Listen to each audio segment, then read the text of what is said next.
Salmo 34. La protección divina. Salmo de David, cuando mudó su semblante delante de Abimelech, y él lo echó, y se fue. Bendeciré a Jehová en todo tiempo. Su alabanza estará de continuo en mi boca. En Jehová se gloriará mi alma. Lo oirán los mansos, y se alegrarán. Engrandeced a Jehová conmigo. Y exaltemos aún a su nombre. Busqué a Jehová, y él me oyó. Y me libró de todos mis temores. Los que miraron a él fueron alumbrados. Y sus rostros no fueron avergonzados. Este pobre clamó, y le oyó Jehová. Y lo libró de todas sus angustias. El ángel de Jehová acampa alrededor de los que le temen. Y los defiende. Gustad, y ved que es bueno Jehová. Dichoso el hombre que confía en él. Temed a Jehová, vosotros sus santos. Pues nada falta a los que le temen. Los leoncillos necesitan, y tienen hambre. Pero los que buscan a Jehová no tendrán falta de ningún bien. Venid, hijos, oídme. El temor de Jehová os enseñaré. ¿Quién es el hombre que desea vida? ¿Que desea muchos días para ver el bien? Guarda tu lengua del mal. Y tus labios de hablar engaño. Apártate del mal, y haz el bien. Busca la paz, y síguela. Los ojos de Jehová están sobre los justos. Y atentos sus oídos al clamor de ellos. La ira de Jehová contra los que hacen mal. Para cortar de la tierra la memoria de ellos. Claman los justos, y Jehová oye. Y los libra de todas sus angustias. Cercano está Jehová a los quebrantados de corazón. Y salva a los contritos de espíritu. Muchas son las aflicciones del justo.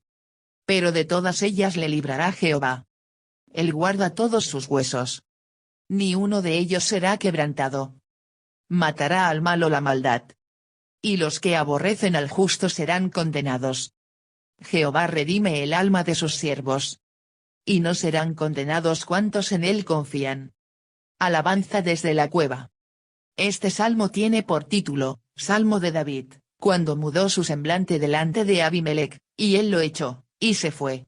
Un fugitivo de Saúl, David fue a la ciudad filistea de Gat, pero no encontró refugio allí y apenas escapó. Esos eventos están registrados en 1 Samuel 21 2.10 22 2.1. Después de eso, David fue a la cueva de Adulán donde muchos hombres desesperados se unieron con él. Este alegre y sabio salmo parece haber sido escrito de esa cueva, y cantada en la presencia de esos hombres. La estructura de este salmo es acróstico, o casi. Cada versículo empieza con otra letra del alfabeto hebreo, excepto por la letra Waw. El propósito de este salmo principalmente parece ser como un consejo utilizado para animar el aprendizaje y la memorización. Abimelech fue probablemente el título dado a los gobernantes de entre los filisteos, el nombre propio del gobernante era Aquis, 1 Samuel 21:20. A. Llamando al pueblo de Dios a bendecir. 1.2. Una vida fluyendo con bendición. Bendeciré a Jehová en todo tiempo. Su alabanza estará de continuo en mi boca. En Jehová se gloriará mi alma. Lo oirán los mansos, y se alegrarán. A. Bendeciré a Jehová en todo tiempo. Dado el título de este salmo con su colocación histórica, vemos a David triunfante y con el alivio del rescate de Dios cuando fue detenido por los filisteos, 1 Samuel 21 2.10 22 2.1. Y pudo bien haber actuado como un necio, pero no era tan necio como el descuidar la bendición de su parte, el cual era su única verdadera sabiduría. Él pudo haber estado escondiéndose en una cueva profunda, pero este salmo nos dice que en el corazón él estaba escondido en el Señor. Boice. Y su alabanza estará de continuo en mi boca, no en mi corazón solamente, sino en mi boca también. Nuestro agradecimiento no debe de ser algo sin palabras, debe de ser una de las hijas de la música. Spurgeon. B. En Jehová se gloriará mi alma. David pudo haberse gloriado en sí mismo. Los hechos de 1 de Samuel describen cómo David de una manera inteligente se ganó su libertad al simular locura, pero supo que la obra de esa cosa fue debido a Dios, no a su propia astucia. Y ¿qué alcance hay para una gloria santa en Jehová? Su persona, atributos, promesas, obras, y miles de cosas más, todas son incomparables, sin paralelo, sin par, podemos proclamarlos cuando queramos, pero jamás seremos condenados de palabras vanas y vacías si así lo hacemos. Spurgeon. Pero en un sentido David tuvo algo de que gloriarse desde una perspectiva humana. Tuvo que humillarse a sí mismo como un lunático para escapar de los filisteos, de los cuales de una manera necia buscó refugio. Aún trajo la espada de Goliat con él hasta Gat. Por lo tanto, este es una gloria humilde de David, gloriándose en el Señor y aún un poco en su propia humildad. Pablo, en su gran pasaje sobre gloriarse, pudo haber recordado este dicho y este episodio, y así que recordó su propio vergonzoso escape de otro rey extranjero, 2 Corintios 11 2.30-33, y de las lecciones aprendidas en tales pasos. Kidner. El aparentemente necio que garrapateaba en el portón ahora es un santo, poeta, y predicador, y, mirando hacia la liberación ganada por una artimaña, ahora él piensa como una instancia de la respuesta de Dios hacia la oración. Maclaren. C. Lo oirán los mansos, y se alegrarán. David ganó su libertad por una demostración radical de humildad. Otros mansos se hubieran alegrado en escuchar cómo Dios bendijo y recompensó la humildad de David. Es significativo que él llama al pueblo de Dios en general, los mansos. Es como si el orgullo fuera una negación de Dios mismo, y en un sentido lo es. 2. 3:7, el testimonio de aquel que es liberado. Engrandeced a Jehová conmigo. Y exaltemos aún a su nombre. Busqué a Jehová, y él me oyó. Y me libró de todos mis temores. Los que miraron a él fueron alumbrados. Y sus rostros no fueron avergonzados. Este pobre clamó, y le oyó Jehová. Y lo libró de todas sus angustias. El ángel de Jehová acampa alrededor de los que le temen. Y los defiende. Engrandeced a Jehová conmigo. David sabía que había algo grande sobre la verdadera alabanza de Dios. Cuando alguien genuinamente bendice a Dios, él o ella quieren atraer a otros en la práctica de alabanza. Si es bueno para uno el exaltar aún a su nombre, entonces es mejor el hacerlo junto con su pueblo. David pensaba que el alabar a Dios era de alguna manera el engrandecerle, esto es, el hacerle más grande en la percepción personal. El engrandecer no hacer que un objeto sea grande, y no podemos hacer a Dios más grande. Pero el engrandecer algo o alguien es el percibirle como algo más grande, y debemos de hacer eso en cuanto al Señor Dios. Como si no fuera suficiente el hacer una gran obra en sí mismo, él hizo el llamado a los demás para ayudar. Trapp. El cristiano, no solamente engrandece a Dios, pero exhorta a otros para que lo hagan, y desea que ese día llegue, cuando toda lengua y nación, dejando de lado sus contiendas y enemistades, sus prejuicios y errores, sus creencias, sus herejías, sus engaños, harán que su sonido sea escuchado como si fuera uno, al engrandecer y exaltar al nombre de su gran Redentor. Orne. B. Busqué a Jehová, y él me oyó, y me libró de todos mis temores. El sencillo testimonio de David es aún poderoso miles de años después. David buscó a Jehová y le miró con una confianza amorosa. Dios después oyó a su siervo, implicando que él le escuchó con amor, simpatía, y acción. Dios respondió cuando libró a David de todos sus temores. Los comentaristas están divididos en cuanto a que si David pecó cuando fingió demencia cuando estuvo entre los filisteos, o que si fue obediente y guiado por Dios. Morgan observó, sí parece haber una incongruencia entre que si David fingió locura para salvar su vida, y esta efusión de exaltación de alabanza a Dios como el gran libertador. En cuanto a que si pecó o no, es un asunto de disputa, pero esto es sin duda, que el favor de Dios y su liberación en ese momento fue muy notable, y merecía este solemne reconocimiento. Pole. Aun cuando estuve en las manos de mis enemigos, y jugando mis engaños como si fuera un loco entre ellos, oré secretamente e internamente. Trap. Ib. Aun si David pecó al fingir locura, Dios le libró y no le abandonó. Es fácil el entender cómo, en la quietud y solemnidad de esa cueva de refugio, se recuperó, y con un poder renovado, en su sentido de cuidado y sabiduría y poder y suficiencia divina. Así que cantó. Morgan. C.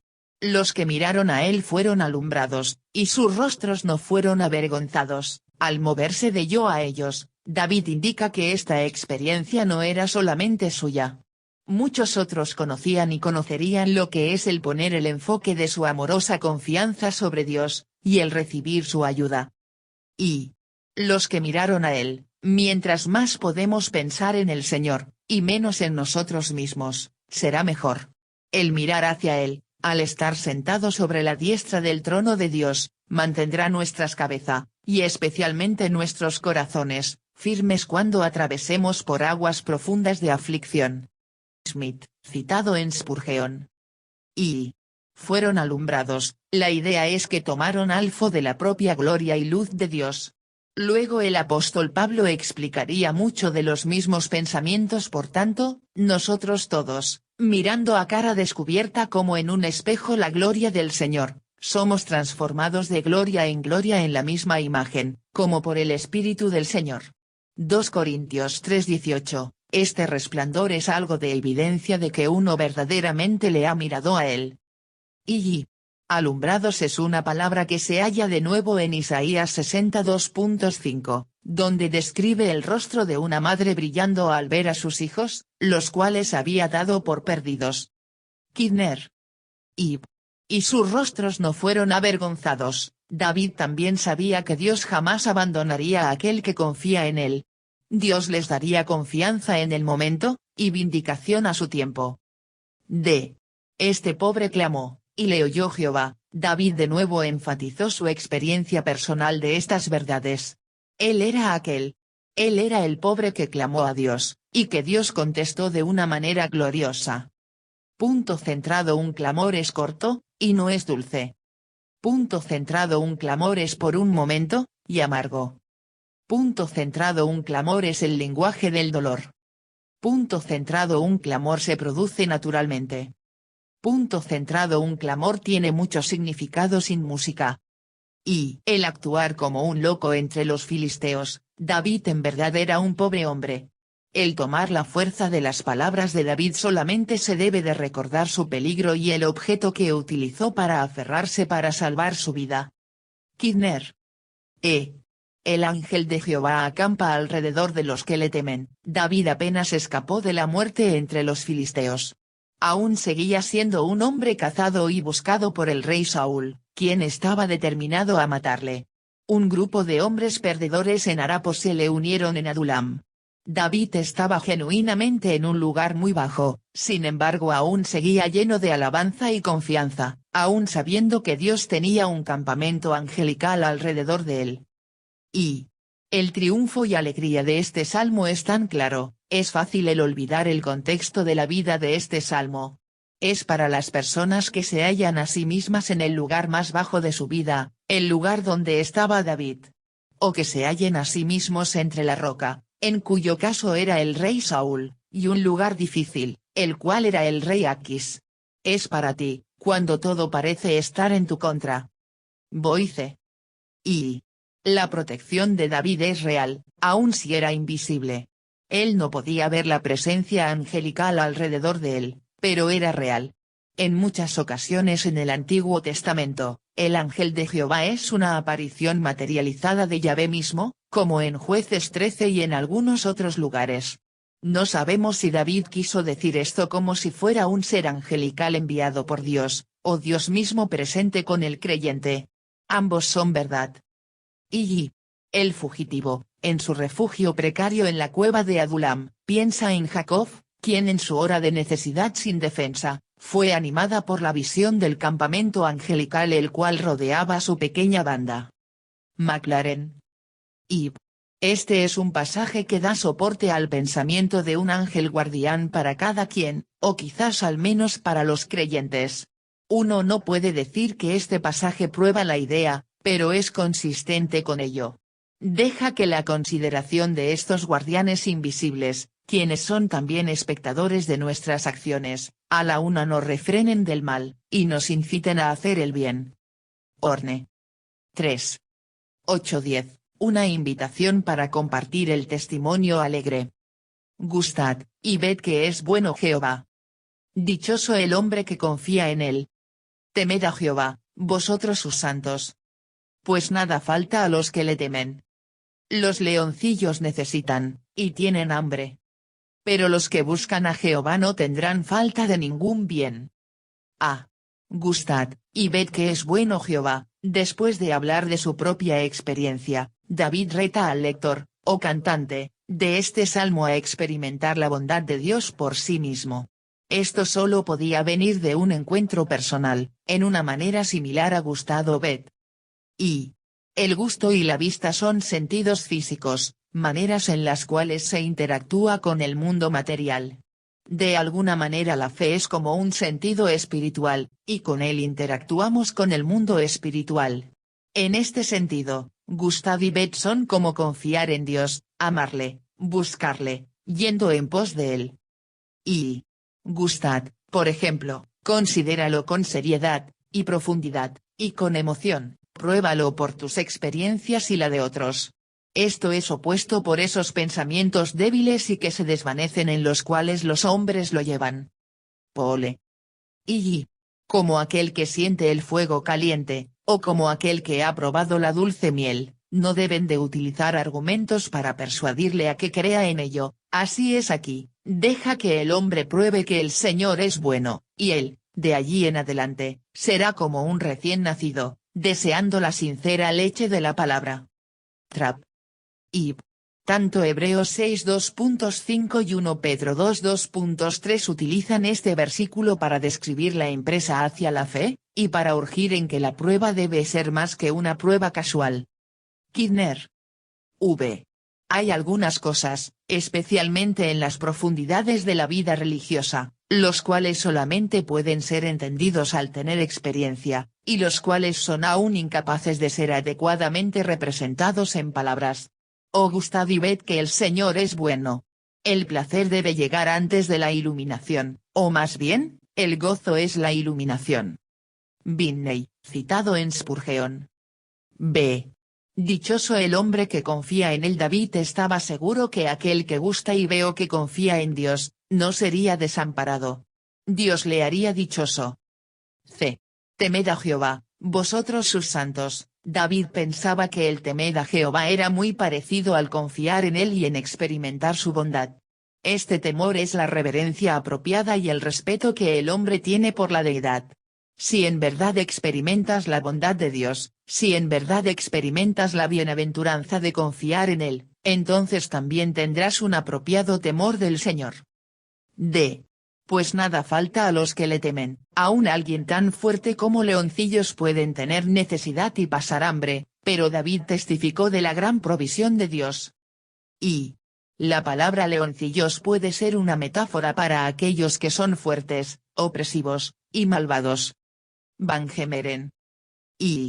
Habían leoncillos merodeando en el campamento en Adulam, y el salmista tomó sus rugidos como los de aquel típico villano cuando intenta satisfacer su alma.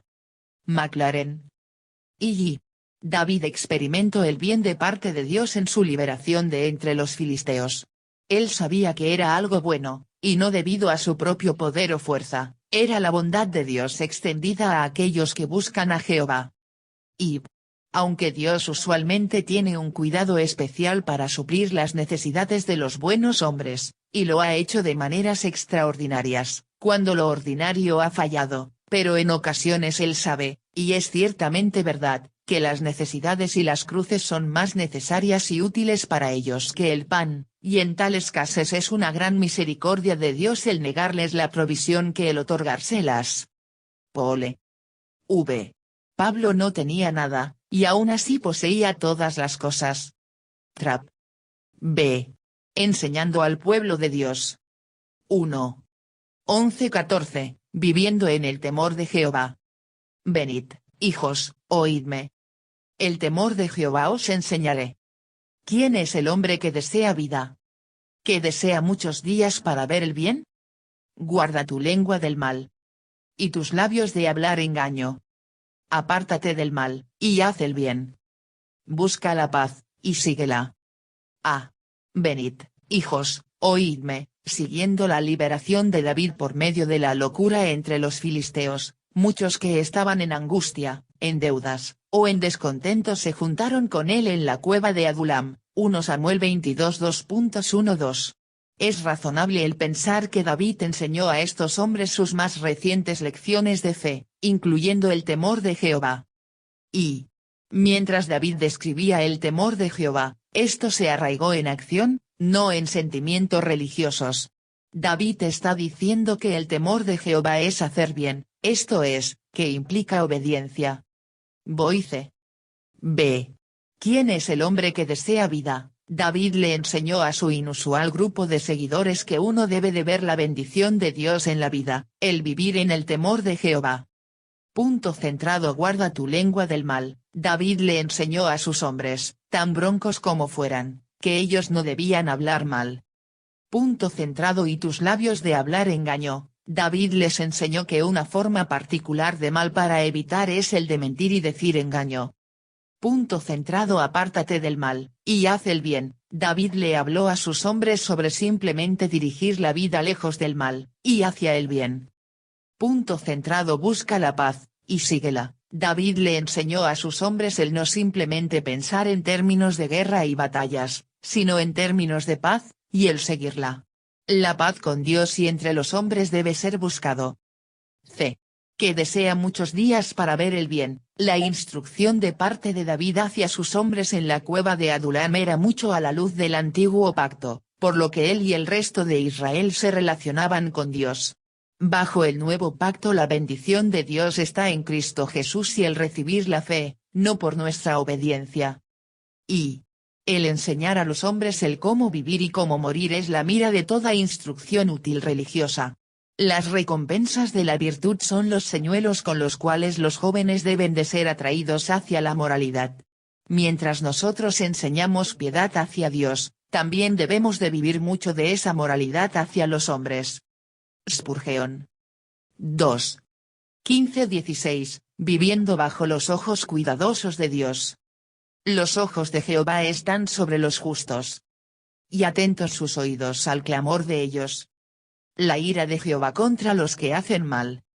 Para cortar de la tierra la memoria de ellos. Los ojos de Jehová están sobre los justos. David continuó a instruir a sus hombres, enseñándoles sobre el ojo observador y el oído atento de Dios sobre su pueblo. Este era otro aspecto de recompensa a aquellos que viven en obediencia en Salmo 34 2.13-14. B. La ira de Jehová contra los que hacen mal. Era importante para los hombres de David el también saber que, particularmente bajo el antiguo pacto, no habían solamente bendiciones para la obediencia, sino maldiciones para la desobediencia. Aquellos atorados en hacer el mal y en rebelarse podían ver su memoria cortada de entre la tierra. 3. 17-18, Dios, el ayudador de los humildes. Claman los justos, y Jehová oye. Y los libra de todas sus angustias. Cercano está Jehová a los quebrantados de corazón. Y salva a los contritos de espíritu.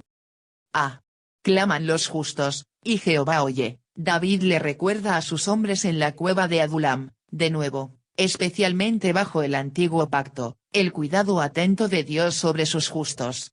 El testimonio de David era que Dios le había liberado de todas sus angustias. B. Cercano está Jehová a los quebrantados de corazón. Esta enseñanza de parte de David era maravillosa para que los hombres de la cueva de Adulam la escucharan.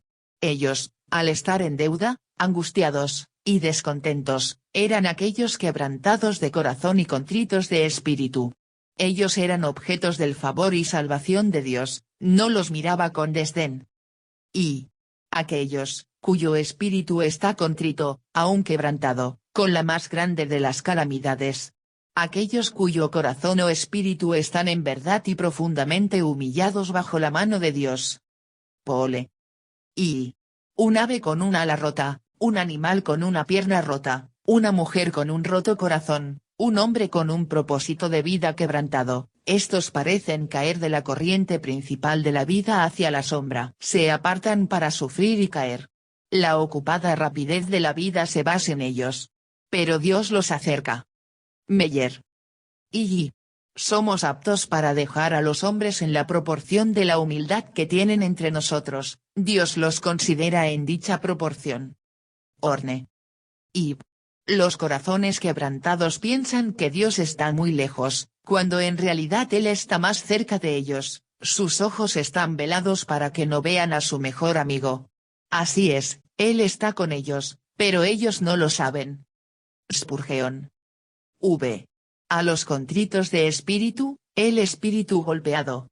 En ambas palabras el martillo es necesariamente implicado, al romper en pedazos primero el material, y luego enchapar el metal cuando ha sido separado del mineral.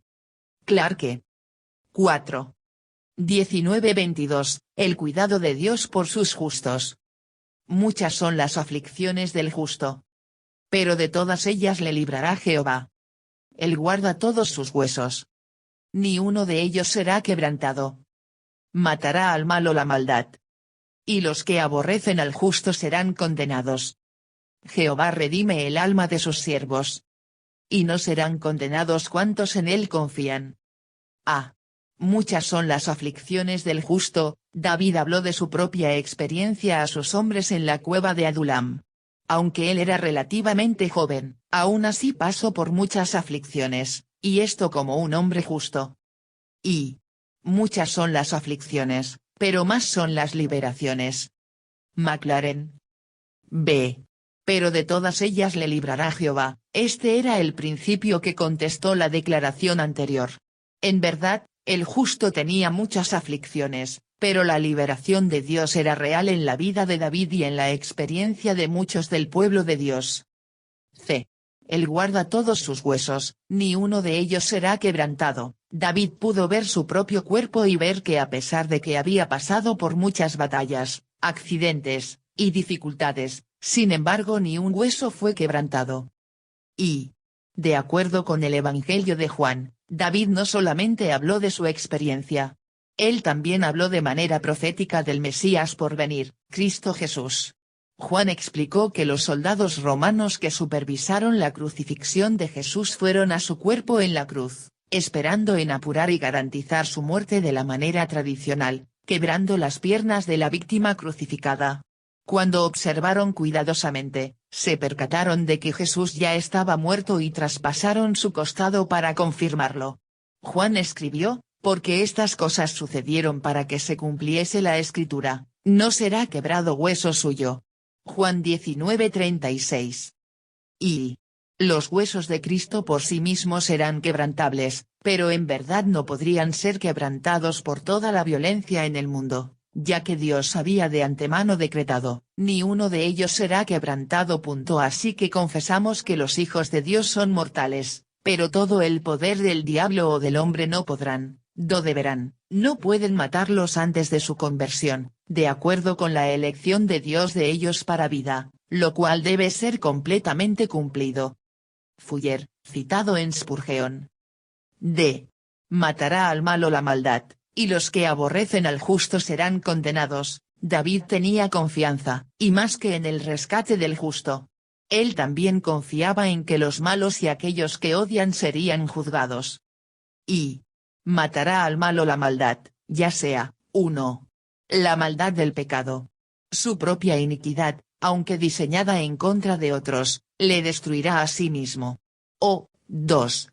El mal de la miseria. Cuando las aflicciones de hombres buenos tendrán un asunto feliz, pero la de ellos terminará en una destrucción total y definitiva. Pole.